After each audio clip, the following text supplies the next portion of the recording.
في بعض المعارف والمهارات اللي مش هتحتاجها في كل الشغل، هيختلف اهتمامها حسب انت شغال في مجال ايه. ممكن تبقى هي عمود الشغل بتاعك، وممكن تكون مهارة فرعية او جانبية في شغلك.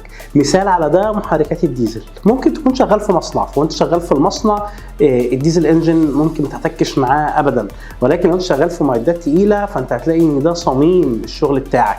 كذلك المنظومات الهيدروليكيه والمنظومات النيوماتيكيه والكهرباء.